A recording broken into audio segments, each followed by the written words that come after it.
welcome to this very special presentation of the Cup That Matters.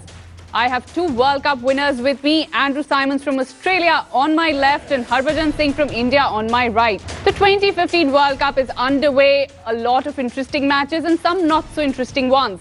But the big question is whether this tournament works, whether this format primarily works. And we will talk to these two World Cup champions to try to figure out what their view on this current format of the World Cup is. Remember, Sachin Tendulkar actually advocates a 25-team World Cup, whereas the ICC wants to truncate the World Cup to 10 teams. Andrew, I will start off with you. Sachin, in a recent interview, said that he would want 25 teams to compete in the Cricket World Cup, whereas the ICC probably wants to go for a truncated version with 10 teams. What is your take on that? My take on it is if you have 25 teams, it's going to create opportunities for these minnow teams. For example, say a player from Ireland or Scotland is noticed during a World Cup, may well get picked up by an IPL team or a Big Bash team, and it creates an opportunity for this man to earn a living playing cricket. I think also, though, that the minnow teams need to play more and have more exposure in the international game. They need to play against each other more, which will make them stronger nations in the cricketing field. But do you feel the World Cup is the stage for it? I mean, you want the minnows to play, you obviously want them to grow, you want the game of cricket to grow. But is the World Cup the stage for it? Bhajji, I would like to ask you, what is your take? 25 teams, 10 teams, 8 teams, how many do you want in the World Cup? Well, I would like to see top 8 teams playing the World Cup because, you know, I've seen a lot of the people have interest to watch the top teams. But when Zimbabwe and Ireland played, there's hardly any viewership for those sort of games. And even for that matter, when India played with UAE the other day, hardly anybody was watching in India, or nobody actually was bothered about it. So what I agree with Andrew here is definitely you have to grow the cricket to all over the places, and you have to have a lot of other teams also playing, but I'm not too sure if World Cup is the stage for them as yet, because that format is just going too long a period now. You know, if 8 teams are going to play, it'll be a shorter World Cup, it'll be quick, so it'll be a lot of excitement, a lot of fun. People will come to watch the best teams playing against each other, not Ireland. But if not the World Cup, Bhajji, then where? Where do these teams grow? How do we increase the scope of cricket? Well, they have to create an opportunity for them to play some other tournament where you can call them a minnow World Cup, you know, where all these other teams can go and participate and win that World Cup.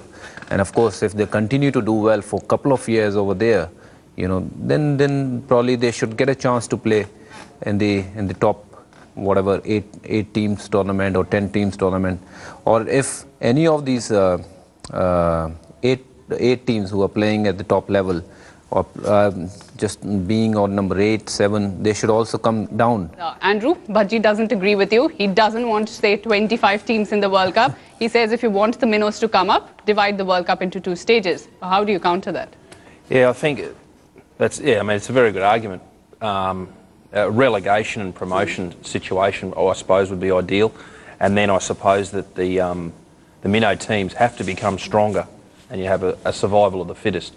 But so my point is that I'd like to see cricket become a global brand as football is. You know, your teams like your English Premier League teams try and take, you know, soccer all over the world and create fans and that all over the world. So I think cricket should aim to do this. Bhajji, even though you're advocating, say, a 10-team World Cup where we have, say, all your current members of the ICC play, there's always that version of, say, teams like Bangladesh and Zimbabwe who make it.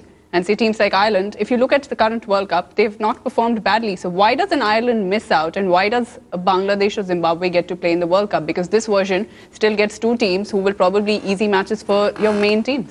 Well, that's what I'm saying. If you have 8 teams, you know, your top 8 teams should go in one pool. And the next pool is whatever 6 to 8 teams. They should play with each other all the time. You know, throughout the season, they should be playing a lot of triangular series and whatsoever. Then they should have some sort of rating where they can come up and play with the major teams like Bangladesh playing with Australia. You know, that's where they get tested. You know, Bangladesh will not get tested with Ireland, and nobody will watch that. And you know, Bangladesh definitely is a better side than the other ones. You know, even Ireland is getting better, but still they will not be able to compete with South Africa, Australia, even with India and England. You know, for that matter. So I mean, if they want to be part of the World Cup, they have to start winning big games like beating Australia, beating India. So, you know, that rating system should come into place where if the teams are doing well, they should go up. And if the teams are not doing well, if you're staying on 7th and 8th, they should go down and play with those.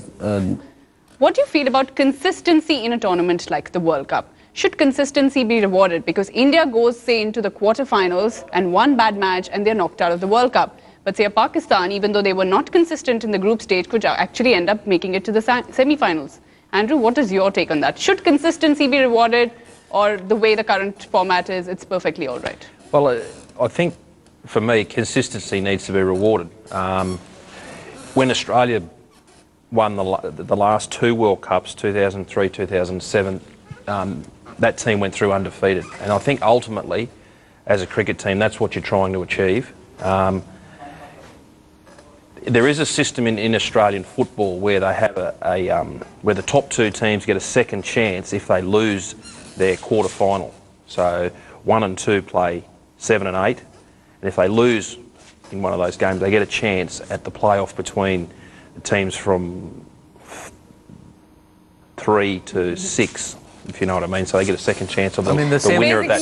Same thing goes in the IPL as well. Same thing. IPL format as such. You know, even if you are number 4, you still get another chance to play another game. You know. So, but you agree with Symonds then? Yes, I agree here. You know, consistent team who are doing well. You know, those teams should get reward. You know, if India end up winning their 6 games, you know, they go in the knockout. You know, even if they lose, there should be another way for them to play another game, you know. So they should not just get knocked out. Okay, thank you very much. But isn't it the World Cup? I mean, it is a World Cup. It is not just about your knockout stage. It's not just about your group stage, because those games, if we look at them primarily, they're non-pressure games. But then why have two longer this format? You know, you're playing 6 games and you're winning all the games, and suddenly you go in the knockout and you're done. That should not be the case. But then, what about those 6 games you have won? You have showed the consistency. But isn't the character tested more in, say, a game like the quarterfinal? Because when you're playing in the pool stages, and even though India probably go on to win all their matches, they do know that if they mess up once, if they lose a match, there's always a way to make it up. But obviously in a stage like the quarterfinal and the semi-final, the knockout stages, that is when character shows. No, you were talking about, see, Pakistan would probably go through, you know, by winning 4 games. But India will go through by winning 6 games. You know, what will happen that if India lose in the semis or the quarterfinals, you know, where would you... But then, Bhajji, didn't Symonds mention Australia went ahead, won 2 World Cups undefeated. So if you want to be world champions, but you know, at the same time, we are talking about rewarding system need to be placed. And of course, there should be a game given to them to come back again in the World Cup. And I mean, even if they lose the quarterfinals, it shouldn't be like quarterfinals. Like in IPL, we were in the semi-finals, but if we top the pool, we were the first team who got 22 points, and we were at the top. We lost to the KKR, and then we ended up playing another game against Delhi because we were topping the table, and we had another chance to beat Delhi and come back in the tournament, and that's what we did. We ended up winning the tournament. That is great, Bhajji. But then, Andrew, you did mention Australia did go and do it twice. So do you not feel that should be a sort of benchmark for the team? Because it is the World Cup after all, and you have to perform consistently for the entire tournament. You cannot say that in the high-pressure games, in the knockout games, I should get a second chance. Yeah, I agree with that. I don't think that you should get to the point where a game doesn't matter because you've finished on top of your pool. I like to see a situation where there is pressure, and as a viewer, that's more enthralling to watch than something where you think, well, if we lose today, we'll get another chance next week. I just like to see teams either be good enough and win and go through and play in a final, or if you lose, you're out.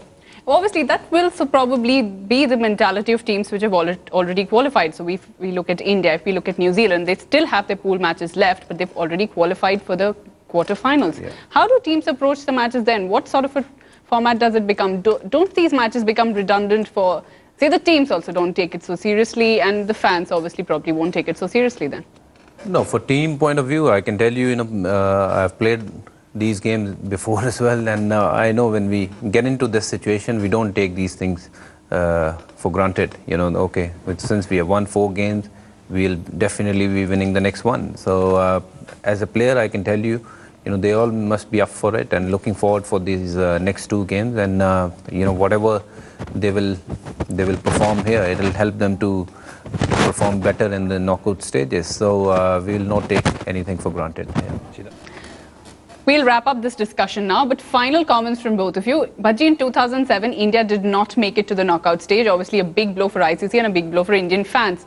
Now, post that, the ICC's tried to make the tournament in such a format that the top teams always qualify for the knockout stage.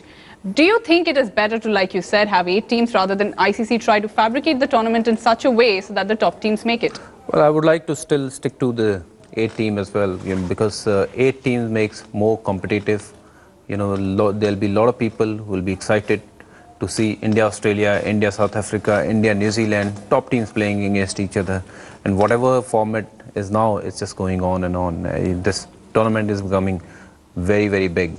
Too long for Bhajji. Symonds, you want 25 teams. It will go on forever if that happens. Yeah, I think, but what the ICC ultimately want to achieve, they want India playing in the finals. That is the revenue raiser. India are the big ticket financially in cricket.